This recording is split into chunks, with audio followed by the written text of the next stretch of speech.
Hello friends, तो कैसे हैं आप लोग। आ चुके हैं एक और नए वीडियो में। ये वीडियो क्लास 12th के फिजिक्स के चैप्टर 1 का पार्ट 7 है, electric charge and electric field chapter का। और इस पार्ट में हम पढ़ेंगे torque on a electric dipole placed in a uniform electric field. यानी कि कोई एक इलेक्ट्रिक डाइपोल है, ये एक इलेक्ट्रिक डाइपोल है ए बी एक इलेक्ट्रिक डाइपोल है। अगर हम इसे एक एक्सटर्नल इलेक्ट्रिक फील्ड में, एक यूनिफॉर्म एक्सटर्नल इलेक्ट्रिक फील्ड में, यानी कि एक समान बाह्य बाह्य वैद्युत क्षेत्र में अगर रख दें तो इस पर टॉर्क काम करता है। ये टॉर्क क्या है, चलिए हम आपको बताते हैं। ये टॉर्क, जैसे मान ला एक इलेक्ट्रिक फील्ड है, ये एक इलेक्ट्रिक फील्ड है, ये एक इलेक्ट्रिक फील्ड है जिसकी डायरेक्शन ये है। और ये एक डाइपोल है ए और बी, ये एक डाइपोल है, ये इलेक्ट्रिक डाइपोल है, वैद्युत द्विध्रुव है, जिसका ये पॉजिटिव चार्ज यहाँ पर है और इसका नेगेटिव चार्ज यहाँ पर है। अगर हम इसे इलेक्ट्रिक फील्ड की डायरेक्शन से किसी कोण थीटा पर रख देते हैं, जैसे मान लो ये थीटा कोण है, यहाँ पर हमने इसे थीटा कोण पर रख दिया है। किसी भी कोण पर हम रख सकते हैं, थीटा कोण पर माना कि हमने थीटा कोण पर इसे रख दिया, तो इस पर कितना टॉर्क काम करेगा। टॉर्क क्या है, जैसे मान लो ये एक इलेक्ट्रिक फील्ड है, तो यहाँ पर ऐसा कुछ होगा कि यहाँ पर एक बहुत ही बड़ा, यहाँ पर एक बहुत ही बड़ा पॉजिटिव चार्ज होगा, तभी तो ये इलेक्ट्रिक फील्ड की इस डायरेक्शन में बनी। यहाँ कहीं इस डायरेक्शन में कहीं एक बहुत बड़ा पॉजिटिव चार्ज क्यू होगा, क्यू या क्यू नॉट कुछ भी हो, तभी तो ये इलेक्ट्रिक फील्ड बनी। और जब ये पॉजिटिव चार्ज यहाँ पर रखा है उसकी इलेक्ट्रिक फील्ड में, ये पॉजिटिव चार्ज वहां पर रखा है, तो ये पॉजिटिव चार्ज इस पर एक रिपल्सिव फोर्स इस डायरेक्शन में लगाएगा, जैसे ये है इसकी डायरेक्शन। और ये नेगेटिव चार्ज उस डाइपोल का, तो ये पॉजिटिव चार्ज इस पर इस डायरेक्शन में, ये काफी दूर है तो हम यहाँ को इस डायरेक्शन को नहीं कहेंगे, ये बहुत दूर है ये पॉजिटिव चार्ज, तभी यहाँ पर एक इलेक्ट्रिक फील्ड है जो वो यूनिफॉर्म है। यहाँ पर जैसे यहाँ पर कहीं बहुत दूर एक पॉजिटिव चार्ज होगा, तभी तो ये इलेक्ट्रिक फील्ड यहाँ पर एक बनी हुई है। तो ये नेगेटिव क्यू चार्ज है, ये पॉजिटिव चार्ज इसको अट्रैक्ट करेगा, ये इस तरफ को जाने के लिए प्रवृत्ति रखेगा, यहाँ को जाने की इसकी टेंडेंसी होगी, और इसकी टेंडेंसी होगी यहाँ को जाने की, इसकी टेंडेंसी होगी यहाँ को जाने की, इस डायरेक्शन में जाने की टेंडेंसी होगी इसकी, और इसकी टेंडेंसी होगी इस डायरेक्शन में जाने की। तो अब आप समझ सकते हैं कि जब एक चार्ज है इस पर यहाँ की ओर एक मानना कि एक फोर्स लगेगा, वो तो लगेगा ही, और ये इस डायरेक्शन में भी एक फोर्स लगेगा, तो इस पर एक टॉर्क काम करेगा। माना ये इसका सेंटर है, तो इस तरह ये घूमने का प्रयास करेगा, ये इस तरह से घूमने का प्रयास करेगा, और इस घुमावदार फोर्स को ही हम कहते हैं टॉर्क कहते हैं, इस घुमावदार फोर्स को ही हम टॉर्क कह देते हैं। तो चलिए टॉर्क के लिए फॉर्मूला ड्राइव करते हैं। ये दोनों फोर्सेस, ये फोर्स और ये फोर्स डायरेक्शन में अपोजिट हैं। इसके लिए क्या क्या कंडीशन हो रही है कि ये डायरेक्शन में अपोजिट हैं,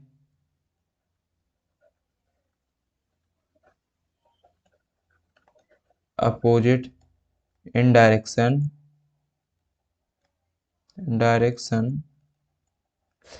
और इनकी क्रिया रेखा भिन्न भिन्न है। ये इस लाइन में वर्क कर रहा है, ये इस लाइन में वर्क कर रहा है, ये इस लाइन में वर्क कर रहा है, तो इनकी क्रिया रेखा भिन्न भिन्न है। अब ऐसे क्रिया रेखा भिन्न भिन्न है तो इसे work line is different, work line is different, और ये सेम मैग्नीट्यूड के फोर्स हैं, और ये इनका मैग्नीट्यूड सेम है। ये जो फोर्स है इसका मैग्नीट्यूड है और इसका मैग्नीट्यूड सेम है, क्योंकि यहाँ पर ये दूरी का डिफरेंस बहुत कम है, ये बहुत कम दूरी होती है इसकी, इसकी बीच और इसके बीच की दूरी बहुत कम होती है, इसलिए इन पर लगे फोर्स का डिफरेंस भी बिल्कुल नेग्लिजिबल है। तो यहाँ पर हम कह सकते हैं कि same magnitude of forces, same magnitude of forces. और चौथी कंडीशन है कि ये दोनों पैरेलल फोर्स हैं, ये एक दूसरे के फोर्स एकदम पैरेलल फोर्स, पैरेलल लग रहे हैं, ये इस डायरेक्शन में पैरेलली इस डायरेक्शन में लग रहा है, ये पैरेलली इस डायरेक्शन में लग रहा है, तो हम इसकी चौथी कंडीशन कह सकते हैं कि ये पैरेलल हैं। फोर्स आर पैरेलल, समांतर है, इसका ये मीनिंग चेक कर लेना, शायद गलत हो सकता है।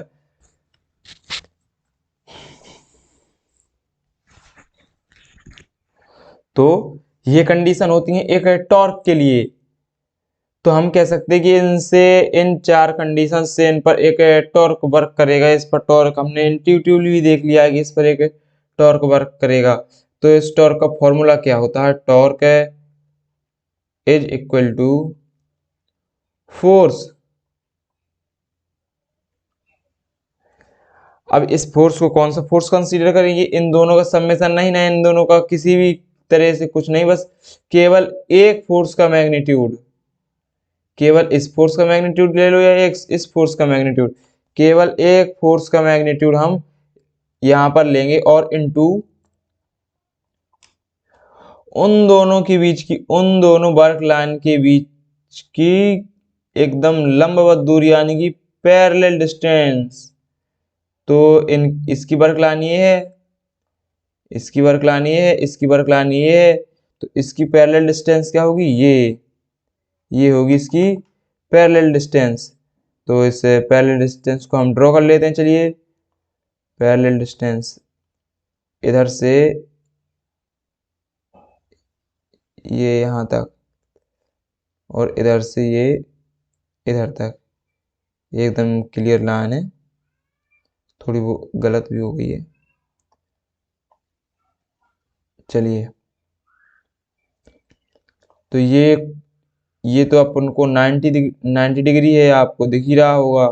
और वैसे भी अगर दो की पैरेलल दूरी बहुत शॉर्टेस्ट, दो लाइन के बीच की शॉर्टेस्ट दूरी हम लेते हैं अगर, तो उस पर जो कोण बना होता है वो 90 डिग्री का ही होता है। चलिए, ये कोण हमने माना कि 90 डिग्री का है, माना नहीं है भी वो 90 डिग्री का। और ये कोण थीटा है, ये कोण थीटा है, ये कोण थीटा है, तो ये कोण भी थीटा होगा। तो चलिए, ये कोण थीटा है, इसे मान ले रहे हैं ए, ये पॉइंट है बी और ये पॉइंट है सी। तो हमें बी सी निकालना है और हमें ये डिस्टेंस पता है, ये डिस्टेंस है डी, और ये हमें कोण पता है। तो हम ट्रिग्नोमेट्रिक रिलेशन से ये वाला सेगमेंट है, इसकी बीसी की लेंथ पता कर सकते हैं। तो बीसी की लेंथ पता करने के लिए हमें ट्रिग्नोमेट्रिक रिलेशंस में कौन सा रिलेशंस यूज करना होगा? हमें इसमें हम साइन थीटा का, हमें एक इसका कर्ण यानी कि डायगोनल दिया गया है और इसका परपेंडिकुलर पता करना है। तो इसमें रिलेशंस दिखाता है हमें साइन। तो यहाँ पर इस वाले में हम इस त्रिभुज ए बी सी में, त्रिभुज ए बी सी में sine theta is equal to B C perpendicular upon diagonal या कर्ण। तो बी सी और इसका लेंथ है, इसका लेंथ कितना है? इसका लेंथ डी। तो यहाँ पर लिखेंगे हम डी। तो हमें डी इज इक्वल टू कितना मिल जाएगा? हमें बी सी, हमें B C is equal to मिल जाएगा डी साइन थीटा। तो हमें यहाँ पर B C into B C, B C की जगह क्या लिखना होगा हमें? F into D sine theta, torque is equal to F into D sine theta equal to, यहाँ पर एक क्यू चार्ज है, तो यहाँ पर एफ है, यहाँ पर एक क्यू चार्ज है, और यहाँ पर एफ का, यहाँ इलेक्ट्रिक फील्ड है ई, चार्ज है क्यू, तो उस पर फोर्स कितना होगा? Q E. Q E force होगा, तो इसको हम इस तरह से लिख सकते हैं, force is equal to Q E या ई क्यू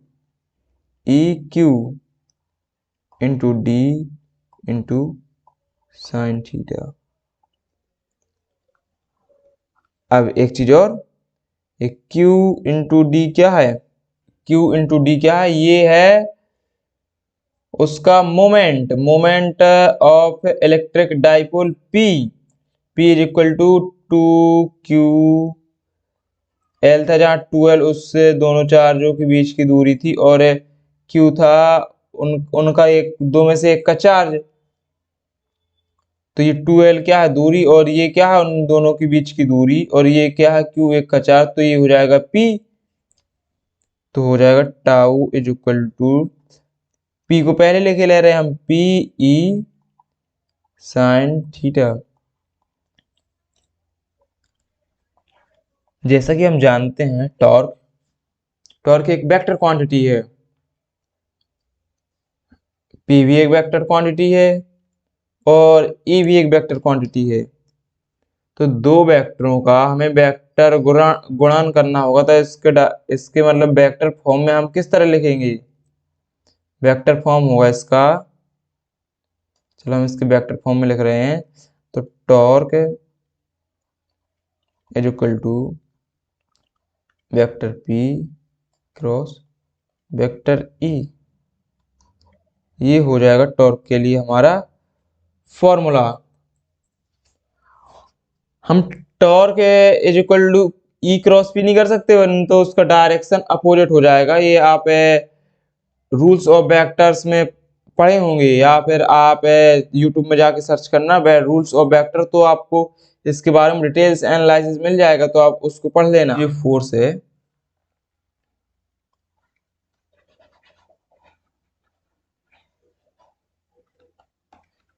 ये जो दोनों फोर्स हैं, ये जो अपोजिट डायरेक्शन में वर्क करते हैं, ये चाहते हैं कि ये इलेक्ट्रिक फील्ड की एकदम अलाइन हो जाए, मतलब ये इसका डायरेक्ट, ये इसके साथ है, ये कोण 0 हो जाए।